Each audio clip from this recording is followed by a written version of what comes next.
Poland was erased from the map 3 times. Yet every time it returned stronger, louder, and even more ambitious. But why does this nation always seem to stand at the center of Europe's biggest storms? And why do some people believe history may repeat itself again? What kind of country is Poland?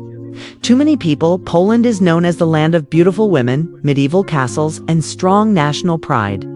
Although Poland, Russia, and Ukraine all belong to the Slavic world, Polish women are often seen as very different from the stereotypical image associated with Eastern Europe. In Poland, beauty is often combined with education and elegance.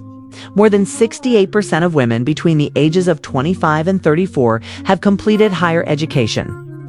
The country has long been known for intelligent, sophisticated women with strong independence. At the same time, Poland has another unusual situation. There are reportedly around 2 million more women than men. Many people even joke that as long as you are an ordinary man with stable income and decent manners. Finding a partner in Poland is not difficult at all. Poland is also famous for its open sauna culture.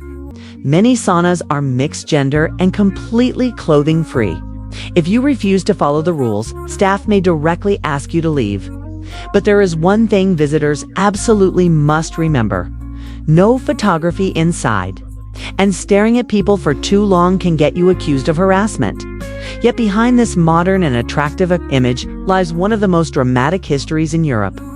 Poland is a country that was partitioned and erased from the map 3 separate times.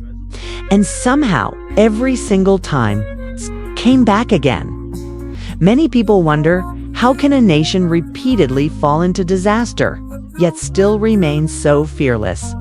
Why does Poland always seem to challenge stronger neighbors? And why does history around Poland feel like an endless cycle of rise, collapse, revenge, and rebirth? To understand this, we have to go back more than 1,000 years. Poland belongs to the large Slavic family. But the Slavic peoples were never truly united. The eastern branch eventually became Russia and Ukraine. The southern branch formed nations like Serbia and Bosnia. Poland belonged to the Western Slavs alongside countries such as Slovakia. Compared to its neighbors, Poland developed relatively slowly at first. While other regions were already fighting wars and expanding territories, Poland was still made up of scattered tribes trying to survive. Around the year 960, a ruler named Mieszko I appeared. Under his leadership, many Western Slavic tribes were unified. This became the foundation of the first Polish state and the beginning of the Piast dynasty. But almost immediately, problems began after converting to Catholicism and gaining closer ties with Western Europe. Poland entered a dangerous period of internal division. When one king died, he split the country among his sons. At first, they promised loyalty to the central authority, but promises quickly turned into civil war. Brothers fought brothers. The country shattered into competing regions for more than 200 years. Poland was politically fragmented and weak. Yet even while divided internally, Poland continued fighting external enemies. One of the biggest rivals was Prussia, an early predecessor of Germany. By the 13th century, Poland was exhausted from endless conflict. So Polish leaders made a decision that would haunt them for generations. They hired foreign military orders to help fight their enemies. One of these groups was the Teutonic Knights, professional warriors, highly disciplined, religious crusaders backed by the Catholic Church. The agreement seemed simple: help Poland defeat its enemies and receive land as payment afterward. At first, everything worked perfectly. The Teutonic Knights crushed Poland's enemies with terrifying efficiency. But once the war ended, the Knights refused to leave. Instead, they built their own state on the conquered land. Poland suddenly realized it had created a monster. Beside its own borders, the situation was almost like hiring someone to protect your house, only to return home and discover he now owns your property. The Teutonic Knights became stronger and stronger. For years, Poland suffered devastating defeats against the very force it had once invited in. Finally, in the 14th century, Poland found a powerful ally, Lithuania.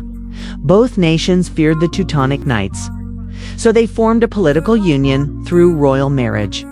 This alliance eventually became the famous Polish-Lithuanian Commonwealth, and suddenly, everything changed. The combined power of Poland and Lithuania created one of the strongest states in Europe. Together, they defeated the Teutonic Knights in massive battles and pushed them into decline. Poland entered a golden age. Its territory expanded dramatically. Its military became feared. Its political influence spread across Eastern Europe. But success created arrogance. Poland began making enemies everywhere. Not only Germany in the west, but also Russia in the east during the early 17th century. Russia entered a period of chaos after the death of Ivan the Terrible. Civil wars erupted. False claimants fought for power. Poland saw opportunity. Under the excuse of restoring order, Polish forces supported a fake Russian heir and eventually invaded Moscow itself. In 1610, Poland achieved something no other European power had ever done. It captured Moscow. Even Napoleon and Hitler would later fail to repeat this achievement. For Poland, this became a symbol of ultimate military glory. But for Russia, it became a national humiliation that would never be forgotten. And Poland's occupation was brutal. The population of Moscow collapsed dramatically during the conflict. Hatred toward Poland burned deeply inside Russian memory for centuries afterward. At the same time, Poland fought Sweden and other neighboring powers. Victories made the Polish elite believe their dominance would last forever. But history punishes overconfidence. Inside Poland, the political system slowly became dysfunctional. The nobility gained enormous power. One disastrous rule called the Liberum Veto allowed any single noble to block decisions in parliament. Imagine an entire country where one person could stop every law. Simply by saying no. Government became paralyzed. While neighboring powers modernized and strengthened, Poland stagnated. Then came disaster. Russia attacked from the east. Prussia attacked from the west. Austria joined from the south. The once powerful Polish-Lithuanian Commonwealth became trapped between rising empires. In 1772, the first partition of Poland began. Russia, Prussia, and Austria each took parts of Polish territory. Then came a second partition. Then a third. By 1795, Poland completely disappeared from the map of Europe. A nation that had once dominated Eastern Europe no longer officially existed. Yet the Polish people never accepted defeat. More than a century later, Napoleon appeared. To many Poles, he looked like a savior. When Napoleon invaded Russia, thousands of Polish volunteers joined him, hoping he would restore their country. For a short time, a semi-independent Polish state called the Duchy of Warsaw was created. But when Napoleon fell, Poland disappeared again. Then came World War I. Europe collapsed into chaos. Old empires weakened or vanished completely. And against all odds, Poland returned once more as an independent nation in 1918. But instead of focusing on rebuilding carefully, Poland immediately entered new conflicts. Wars erupted with Soviet Russia. Poland pushed eastward and seized territory from Ukraine, Belarus, and Lithuania. Then in 1920, Soviet Russia launched a massive counterattack. Poland nearly collapsed again. Only heavy international pressure and military resistance prevented disaster by the 1930s. Another storm was forming. Germany was rising rapidly under Adolf Hitler. At first, Poland tried balancing relations between Germany and the Soviet Union. It signed non-aggression agreements with both sides, believing it could survive between two giants. But Poland misunderstood the danger.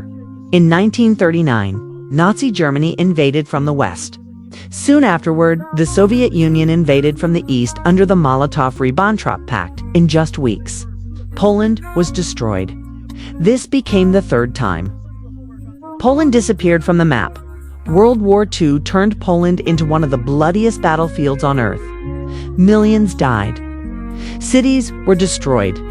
Entire communities vanished. After the war, Poland returned yet again.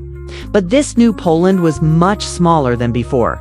Its borders shifted westward, and it became part of the Soviet sphere during the Cold War. Still, one thing never changed: Polish national spirit. Even today, Poland sees itself as a major power in Europe.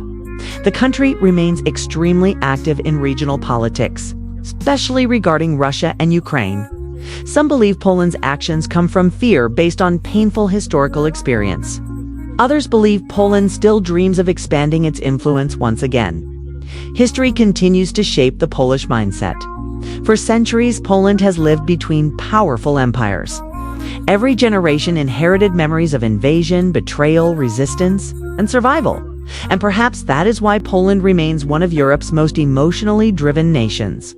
A country that repeatedly falls, repeatedly rises, and repeatedly throws itself back into history's storms.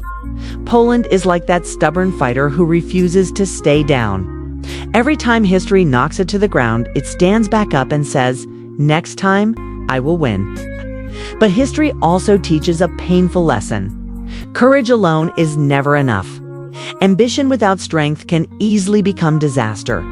If you enjoyed this deep historical story, make sure to like the video, subscribe to the channel, leave your thoughts in the comments, and turn on the notification bell so you never miss the next epic story from history.